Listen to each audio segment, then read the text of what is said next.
헌법재판소가 비상계엄 당시 국회와 중앙선거관리위원회에 경찰을 투입하게 해서 탄핵소추된 조지호 경찰청장을 만장일치로 파면했습니다. 저희 영상 준비했으니까 잠깐 보고 오겠습니다. 중대하고도 명백히 유연인 이 사건 계엄을 실행하는 행위에 가담하였습니다. 이러한 피청구인의 행위는 경찰청장에게 부여된 헌법 수호의 사명과 책무를 사실상 포기한 것으로 이 사건 계엄 선포 전후의 사정이나 피청구인의 상황 인식, 임명권자인 대통령과의 관계 등 어떠한 사정에 비추어 보더라도 정당화되거나 용인될 수 없습니다. 경찰의 직무가 헌법과 법률에 따라 수행될 것이라고 믿어온 국민들의 신뢰를 회복하고 어려운 여건 속에서도 묵묵히 보이지 않는 희생과 봉사에 전념해온 경찰의 명예를 되찾기 위해서는 피청구인에게 엄정한 책임을 물을 필요가 있습니다. 이상과 같은 점을 종합적으로 고려하면 피청구인의 법 위반은 피청구인의 파면을 정당화할 수 있을 정도로 중대합니다. 이에 재판관 전원의 일치된 의견으로 주문을 선고합니다. 탄핵 사건이므로 선고 시각을 확인하겠습니다. 지금 시각은 오후 2시 13분입니다. 주문을 선고합니다. 주문, 피청구인 경찰청장 조지호를 파면한다. 사실은 우월님이 1년 만에 선고라니라고 지적을 하셨는데 지난해 12월 12일에 탄핵소추가 됐는데 저는 아직도 조지호 경찰청장이 청장이었다는 사실이 좀 오히려 놀랍기도 하더라고요. 지금 1년이 지난 시점이에요. 사실 12월 12일 10일이면 헌재가 윤석열 전 대통령 이후에 내란 사태로 파면한 첫 고위 공직자입니다. 어떤 의미 보세요? 뭐 당연한 결과라고 보고요. 저도 그 점이 좀 놀라웠어요. 이분이 아직도 현직 경찰청장이라는 게 이게 이제 탄핵 심판이 청구되니까 직무가 정지된 그러니까요. 상태에서 정권이 바뀐 거잖아요. 1년 만에 이제 결론이 났는데 어쨌든 조지호 청장은 그 안가에서 사전 회동 멤버 중에 한 명입니다. 그렇죠. 그러니까 계엄 소식을 누구보다 먼저 알고 있었고 그리고 윤 전 대통령이 어쨌든 국회에서 그런 야당이 뭐 자신들의 표현대로 발목 잡기 등등을 해서 계엄을 하겠다라는 의지와 계획을 가지고 있다는 걸 가장 먼저 알았고 그럼에도 불구하고 그 지시를 받아서 국회를 봉쇄하고 국회의원들의 출입을 막으려고 했던 지금 내란 주요 임무 종사자로도 기소가 되는 상황이지 않습니까? 네. 그렇다 보니까는 뭐 탄핵은 전 피할 길이 없었다고 보고요. 본인도 뭐 이 탄핵 심판 결정이 있은 이후에 입장을 밝혔는데 어쨌든 헌재 결정을 존중한다. 그리고 나 같은 사례가 다시는 안 나왔으면 좋겠다 이렇게 인정을 했어요. 네. 물론 이제 변론 과정에서는 이제 자기 방어를 위해서 이런저런 본인이 소극적으로 임무를 수행했다라는 것을 부각시키려고 했으나 사전에 미리 계엄 사실을 알고 또 국회를 봉쇄하고 더 나아가서 방첩사에 그 체포 대상 명당 정치인들 체포에 조력하려고 했던 그런 흔적이 너무 뚜렷하기 때문에 뭐 저는 지극히 당연한 결과가 나왔다고 보고 이 탄핵 심판 소식을 들으면서 다소 좀 뭐 아쉽다고 할까요? 라는 점은 문영배 재판관이 그런 얘기를 했었습니다. 그러니까 그 국무회의 CCTV가 먼저 공개됐더라면 한덕수 탄핵 심판의 결과가 달라졌을 수도 있다. 그때만 해도 CCTV 결과가 공개가 안 됐기 때문에 그때까지 상황만으로 한덕수 탄핵을 하기에는 좀 무리가 있다고 판단해서 기각이 됐습니다만 나중에 이제 좀 뒤늦게 그 자료가 공개됐잖아요. 그런 면에서 뭐 조지호 청장과 마찬가지로 지금 한덕수 그 전 총리도 기소가 돼 있는데 그 증거가 조금 일찍 공개됐더라면 한덕수 전 총리도 탄핵 심판을 면할 길이 없었겠구나, 파면을 면할 길이 없었겠구나라는 생각이 들더라고요. 네. 저도 지금 이 탄핵은 당연한 결과라고 생각을 하고요.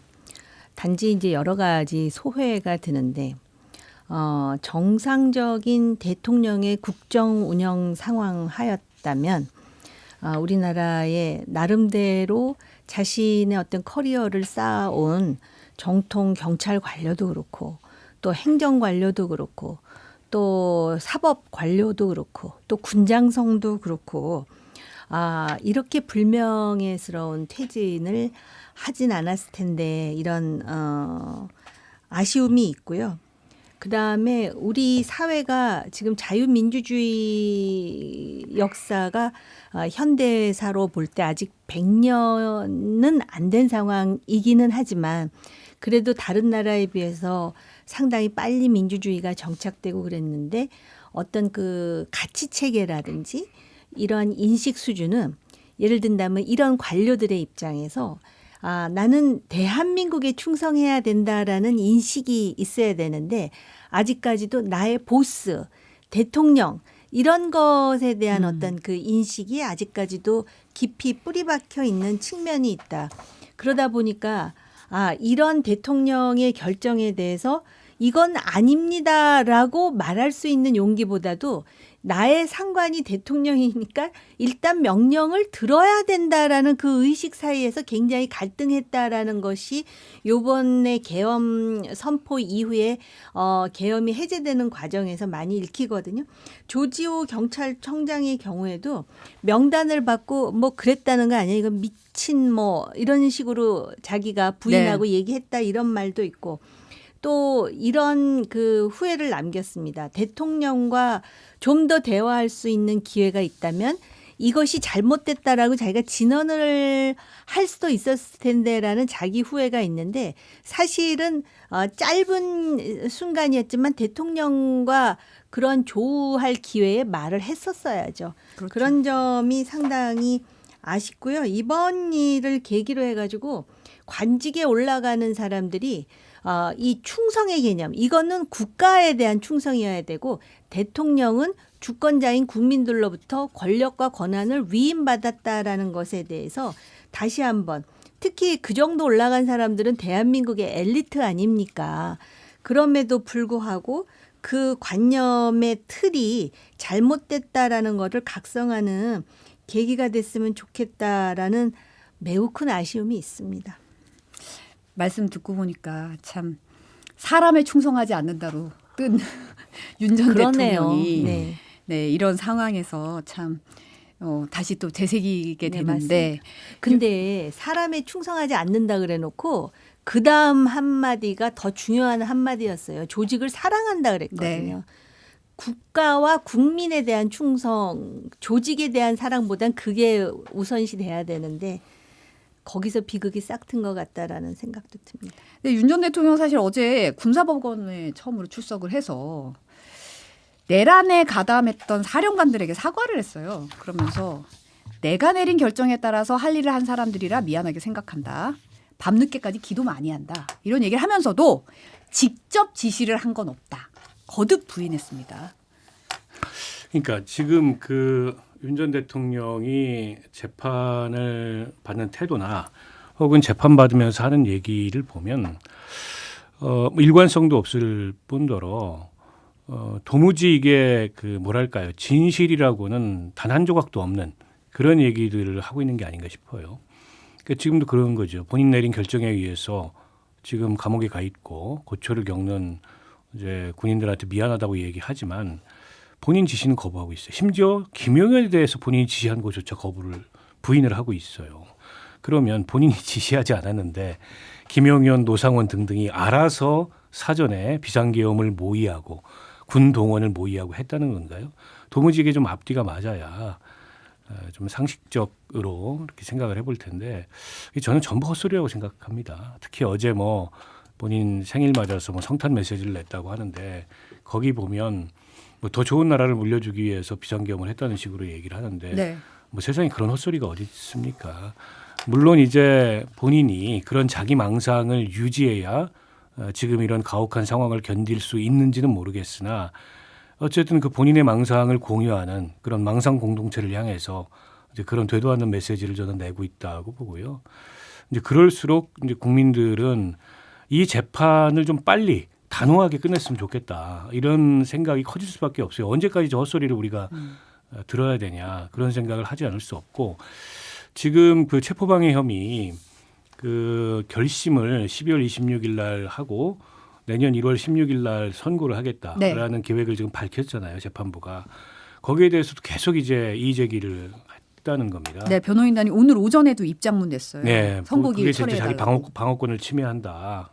그러니까 특검의 구속기한 내 선고라는 거는 그건 권고 규정일 뿐이지 강행 규정이 아닌데 오히려 그런 어떤 재판부의 재판 진행이나 특검의 그 재판 진행 요구가 자기 방어권을 침해한다는 식의 그런 논리를 계속 반복하고 있거든요. 그러니까 종합적으로 어쨌든 윤석열은 한마디로 개전의 정의 눈꼽만큼도 없는 그런 어떤 피고인이라는 거를 거듭 확인시켜주는 게 아닌가 싶습니다. 네.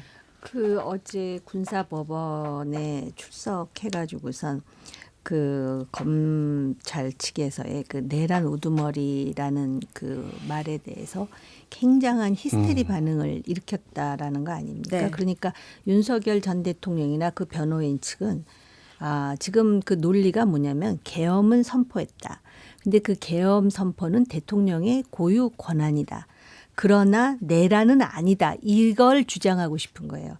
그러다 보니까는 지금 그 특검이라든지 이 검찰 측에서 예를 든다면은 주요 인사 체포라든지 또는 그 일반 이적죄와 관련한 사항이라든지 또 국회 의사진행 방해라든지 이런 거에 대해서 계속 부인하는 겁니다.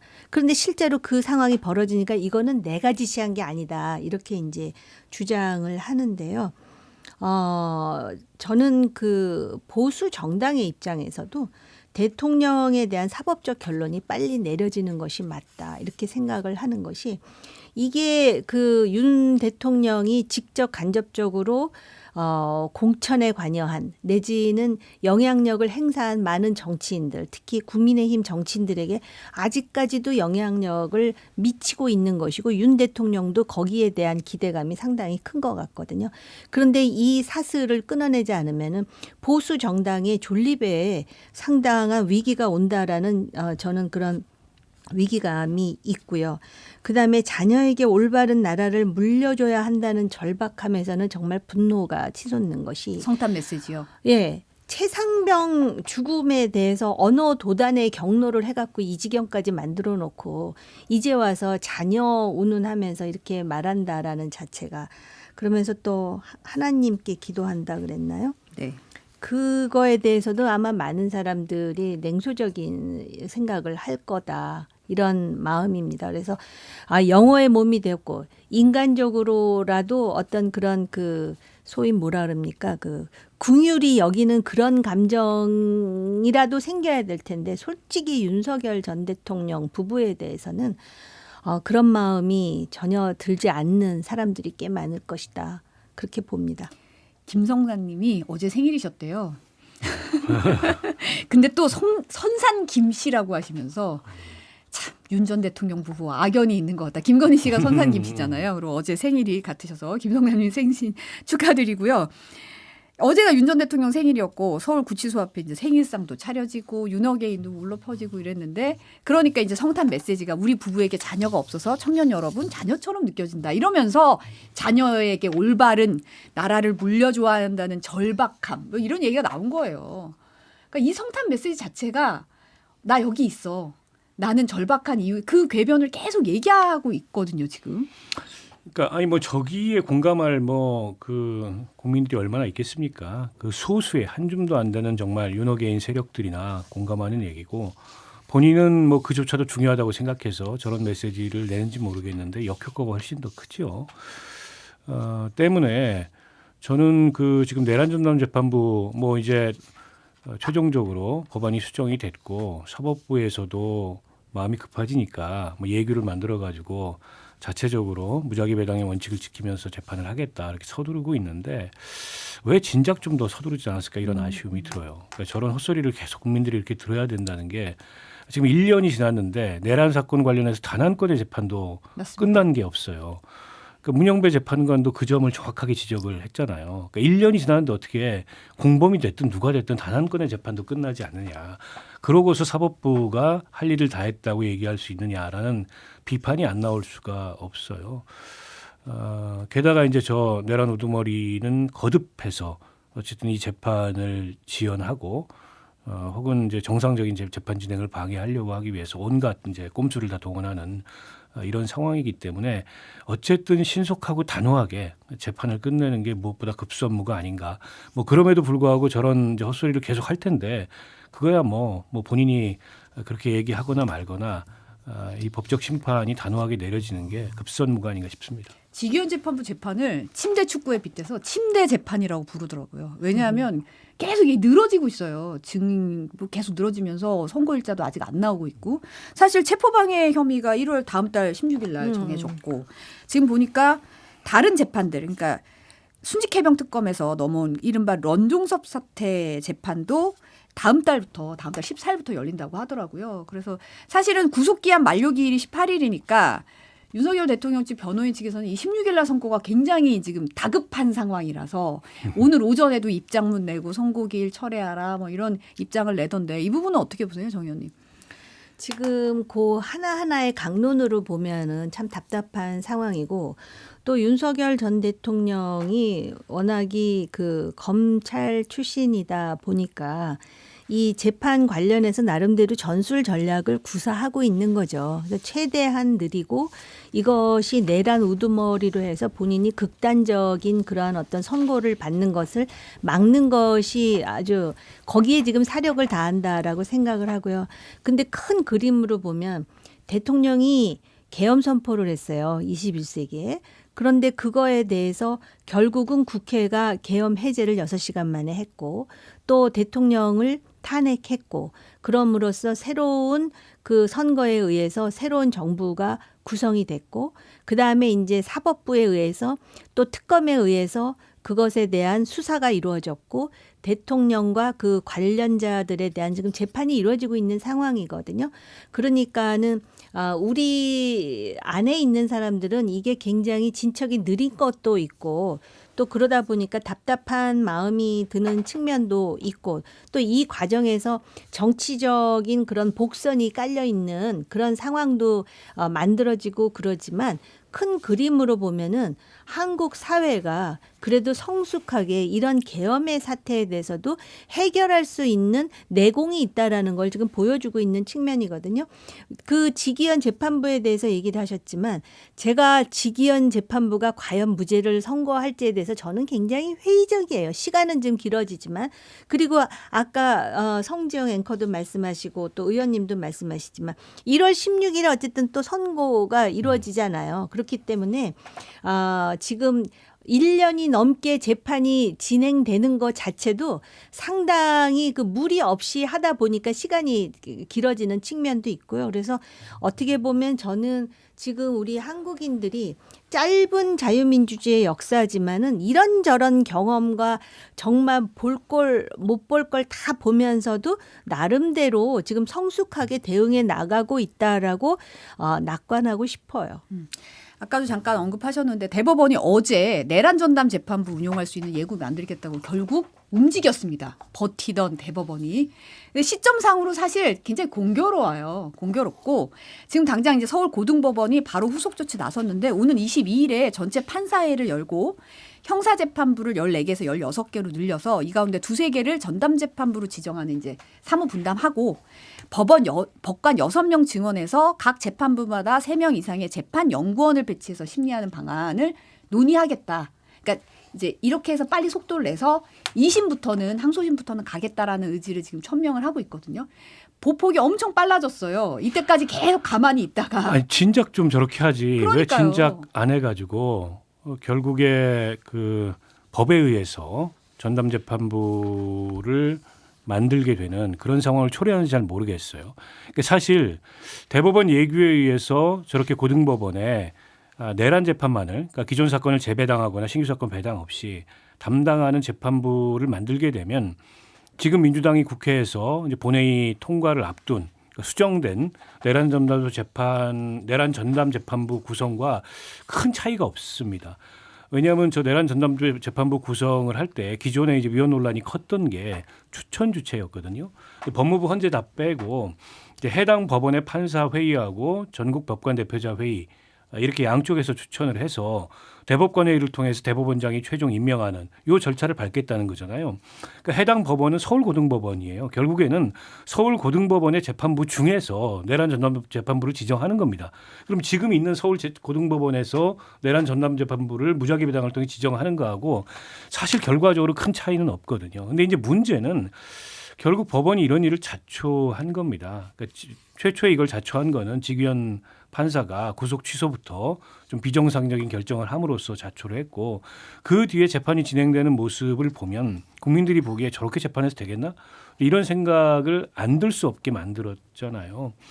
물론 이제 중간에 민주당에서 만들고자 했던 법안은 너무 무리했고 대통령실도 그걸 인식했기 때문에 좀 내용을 바꿔라라는 공감대가 이루어져서 최종적으로 사법부 내에서 추천을 해서 내란전담재판부를 구성을 하게 됐지만 지금 차이가 있다면 무작위 배당이냐 아니면 추천을 통한 전담재판부 구성이냐 이 차이밖에 없습니다. 그 아주 큰 차이가 아니에요.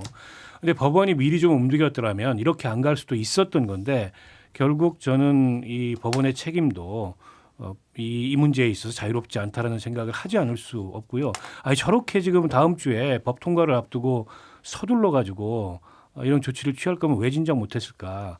이런 그 문제를 좀 제기하지 않을 수 없고. 근데 이제 대법원의 그 예규는 시행규칙입니다.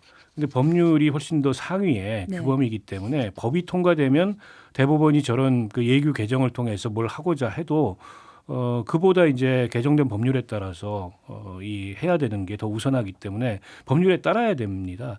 그에 대해서 뭐 여전히 그 위헌이다 이런 주장이 있는데 저는 뭐 그렇게 보지 않습니다. 위헌 소지가 상당히 제거됐기 때문에 저거를 윤석열 피고인 측에서는 시비를 걸 수 있겠으나 해당 재판부가 위헌 심판 제청 신청을 까지 할 만한 그런 위헌 요소는 이미 제거됐다라고 봐요. 반대로 얘기하면 정치권에서도 꼭 저걸 해야 되겠느냐. 이런 문제의식도 다른 한편에 있어요. 그러니까 기존에 조희대 대법원장이나 법원 행정처나 사법부를 못 믿어서 전담재판부를 하고자 했던 건데 결과적으로 돌고 돌아서 사법부 자체 내 추천과 대법원장의 최종 결정을 통해서 재판부가 구성이 되거든요. 그러니까 실효성 면에서 큰 차이가 없기 때문에 굳이 그 피고인 측에 빌미를 줘서 재판을 지연하려는 어떤 의도 이런 거를 이 만들어낼 필요가 있겠는가 이런 지적도 일부 있습니다. 그러니까 아직은 뭐 시간이 며칠 있기 때문에 지켜봐야 되는데 어쨌든 지금 여당에서는 그리고 여당을 위시한 그 여권에서는 통과시키겠다 이런 의지가 분명한 것 같습니다. 아마 그 직위원 판사가 윤석열 대통령에 대한 구속 취소를 하면서 그 직위원 판사에 대한 신뢰가 상당히 떨어졌죠. 그 시점에 과연 그 날이 아닌 시간을 계산해 가지고 구속 취소를 한다라는 거에 대한 그 어이없음이 아직까지도 이제 그 사람들 사이에 공유되고 있는 측면이 있고요. 그다음에 대법원이 이재명 당시 후보에 대한 공직선거법 위반과 관련해서 그 고등법원에서의 결론을 파기환송시켰다라는 것 때문에 특히 민주당 지지자들은 상당히 그 사법부에 대해서 불신이 큰 것 같아요. 그런데 요번에 그 내란 특검에서 결국 사법부는 계엄 내지는 뭐 내란과 무관하다라는 결론을 내려주지 않았습니까? 물론 조희대 대법원장은 윤석열 정부 때 대법원장이 됐고 반면 법원행정처장은 제 기억이 정확하다면은 민주당 추천 내지는 어쨌든 그 국민의힘과 관계없이 이제 법원행정처장은 지금 들어온 것으로 알고 있는데요. 의원님 말씀이 맞아요. 진작에 이런 예규를 만들었으면 어땠을까라는 생각은 있는데요. 그렇다 하더라도 예규 초안이 민주당의 수정안보다 현실적으로 더 나을 수 있다라는 생각이 드는 것이 적어도 그 민주당에서 처음에 내란 전담 재판부와 관련한 이 법안을 만들 때 위헌 논란이 상당히 크지 않았습니까? 그래서 지금 그 위헌의 소지를 상당히 제거하기 위해서 추천권자 중에 법무부라든지 헌법재판소를 뺀 것도 사실이에요. 그럼에도 불구하고 무작위성이 보장되지 않는다라는 문제 제기를 윤석열 전 대통령이 할 수 있어요. 다시 말씀드리면 다시 헌법재판소에 가가지고 이 위헌 심판 제청 이거 반드시 할 거라고요. 그러면은 지연이 되겠죠. 재판은 어찌됐든 간에. 그러나 대법원 예규대로 하면은 무작위성, 임의성, 신속성이 완전히 보장될 수가 있죠. 예규에 의하면은 그것이 이제 결국은 그 예규 자체가 마련이 되면 10일 내로 고등법원에서 재판을 할 수 있다라는 것 아니겠습니까? 그래서 제가 볼 때는 오히려 현실적으로 물론 민주당이 이제 대법원 예규를 받아들이게 되면은 내란 전담 재판부를 민주당이 주도하에 만든 겁니다라는 소리는 못 하겠죠. 정치적으로.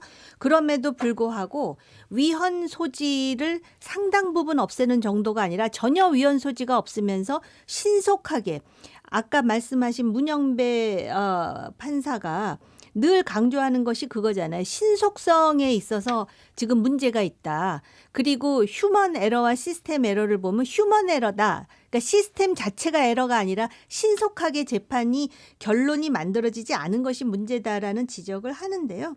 그런 차원에서 그리고 어찌됐든 대법원 예규대로 하면 민주당이 원하는 내란 전담 재판부가 구성되는 거 아닙니까? 그러니까 여기서는 현실적인 차원, 그다음에 신속하게 재판을 하겠다라는 차원, 그다음에 위헌 소지를 사전에 제거해서 그 위헌 논란 때문에 재판이 지연되는 그러한 어떤 위험성을 제거한다는 차원에서 저는 대법원 예규로 가는 것이 맞다라고 생각합니다. 다만 천대엽 법원행정처장 같은 경우는 김명수 전 대법원장이 대법관으로 임명 제청했고 맞아요. 이후에 조희대 대법원장이 법원행정처장으로 임명했다는 점 말씀드리고요. 근데 이제 보도에 나오는 걸 보면 사실은 이제 지난 9월에 벌써 서울 고법이 이거 집중심리재판부 운영 필요하다 의견을 맞아요, 냈었고 맞아요. 네. 지난 9월에 냈는데 사실은 이 예규 초안은 법원행정처에 전달한 시점이 이틀 전이라는 거예요. 그러면 이게 최종안이 하루 만에 만들어져서 올라갔다는 거예요. 그러니까 나름 대법원에서도 굉장히 급박하게 이게 돌아갔다는 얘기거든요. 그러니까 결과적으로 이때까지 줄곧 이거 위헌 소지 있다고 반대해 왔는데 물론 이제 무작위 배당에 대해서는 이제 이게 방식의 차이가 있을 수 있지만 대부분에 대해서는 사실은 이거 전담재판부 만드는 것 자체가 문제 있다는 식으로 계속 주장을 해왔잖아요. 그러니까 이거 뭔가 꼼수 아니냐 이런 지적이 나오거든요. 그러니까 이제 사법부 독립성이라는 건 굉장히 중요한 가치인데 사법부가 그 얘기만 반복했을 뿐 이 사안에 대한 국민적 우려 같은 거는 전혀 이제 공감 능력이나 이런 걸 보이지 못했고 안일했던 거죠. 그 사이에 법원장 회의도 있었고 전국 법관 대표자 회의도 있었고 어찌됐든 간에 이와 관련된 여러 차례 법원 내부에서 머리를 맞댈 기회가 있었어요. 그럼에도 불구하고 이제서야 뭐 예규 초안을 만들어 가지고 이렇게 서두른다는 것 자체가 사법부도 굉장히 좀 안이하다라는 생각을 하지 않을 수 없고요. 결국 이제 그동안에 위헌성이 크다고 지적됐던 법안 대신에 그 위헌성을 상당 부분 제거한 거의 뭐 저는 위헌성이 없다고 보는데 그 이제 법안이 나오니까 이제 서둘러서 이 무작위 배당 원칙이라도 지키자 해가지고 이제 법원 그 예규를 추진하고 있는데 진작 좀 저렇게 했으면 그동안의 논의 그 진행 경과가 좀 바뀔 수도 있었겠다라는 생각이 들어요. 그러나 이제 국민들이 보기에는 법원이 똑같은 얘기만 반복할 뿐이고 사법부 독립성이나 법원의 권위나 또 법원의 관행이나 이것만 내세울 뿐이지 이 내란 재판에 대한 어떤 절박성, 엄중함 이런 것들을 보이지 않는다라는 문제의식 때문에 여론도 반응하고 여기까지 온 거 아니겠습니까? 그래서 저는 좀 늦었다고 생각을 해요. 저게 불과 한 몇 주 전만이라도 저런 더 적극적인 이 제스처를 보였다면 사실은 조국 신당에서 여러 대안을 얘기했는데 그 기존 법안의 위헌성을 지적하면서 그 중에 하나가 대법원 예규로 이 전담재판부를 추진하는 안도 있었어요. 그 조국 신당이 제시했던 대안 중에 다를 바가 없거든요. 그런데 이걸 이제 뒤늦게 이제 와서 법 통과가 아주 가시권에 다음 주에 이제 당장 본회의 소집해가지고 통과될 상황이 되니까 마지못해 하는 듯한 모습을 보이는 게 제가 보기엔 좀 공감을 못 얻고 있다라고 생각하고요. 어찌됐건 뭐 국회에서 법안 통과되면 법대로 해야 됩니다. 대법원이 아무리 예규를 제정해서 뭐 자체적인 이 재판 진행 계획을 세운다 하더라도 법률이 우선에 있고 또 입법권은 국회의 고유 권한이기 때문에 사법부로서도 국회의 고유 권한을 존중할 수밖에 없는 거거든요. 여러모로 좀 아쉽고 안타깝다 이런 생각입니다. 저는 지금 그 문제가 해결을 됐는데 왜 이런 신경전이 벌어지는지 모르겠고요. 이미 말씀하셨듯이 고법에서 집중 심리에 대한 논의를 하고 거의 결론을 내린 상황인 것으로 제가 알고 있거든요. 그러니까 지난 9월에 얘기를 9월에. 했는데 네. 논의가 진행이 안 됐죠, 사실. 그런데 지금 그 예규를 만든 것이 물론 급하게 만들었다라고 볼 수도 있지만 어쨌든 예규의 내용을 보면은 전담 재판부에서 그 해야 될 그런 사안에 대해서 죄송합니다. 다 내용이 들어가 있지 않습니까? 거기다가 그 논란이 되는 무작위성 문제까지도 해결하는 거 아니에요. 더군다나 조국 혁신당의 안 중에 대법원의 예규가 들어있다면 좀 늦었지만 어찌됐든 대법원 예규라는 것이 가장 합리적이고 재판을 빠르게 끝낼 수 있는 방법이라는 거예요. 그러니까 어떻게 보면 상당히 대법원이 서두른 것 같지만 실제로 공은 민주당에 던진 거예요. 자, 대법원이 그럼 이렇게 예규 만들게. 당신들이 원하는 내란 전담 재판부에 더하여 신속성과 무작위성이 당신들의 법안보다 훨씬 이게 나아. 이런 상황에서 과연 민주당은 그럼에도 불구하고 이 법을 통과시킬지 이제 공은 민주당에게 넘어갔어요. 근데 민주당이 그래서 법을 통과시키면 예규보다 법이 우선해서 이제 법대로 하는 거 아니겠습니까? 그러면은 과연 지금 이렇게 엉뚱한 소리를 해대는 윤석열 전 대통령 측이 가만히 있겠어요? 반드시 헌재로 갑니다. 아니 현재 헌재로 간다고 재판이 중단되는 건 아닙니다. 어쨌든 그 의원 심판 제청 신청을 재판부가 받아들여서 그걸 재판부가 헌재에 넘겼을 때 재판이 중단되는 거고 그게 아니면 재판이 중단될 리가 없죠. 근데 지금 수정된 법안의 내용 정도라면 제가 보기에 뭐 위원 제청 심판 제청 신청이 재판 지연의 의도로 보이기 때문에 받아들일 것 같지는 않고 헌법 소원을 하면 헌법 소원은 뭐 그거는 결정이 날 때까지는 재판이 계속 진행되는 겁니다. 그래서 지금 받아들이느냐 안 받아들이느냐도 헌재 소관이잖아요. 그리고 헌재가 지금 구성으로 볼 때 안 받아들일 가능성이 크다라고 생각하는 거는 이제 정무적인 해석이고요.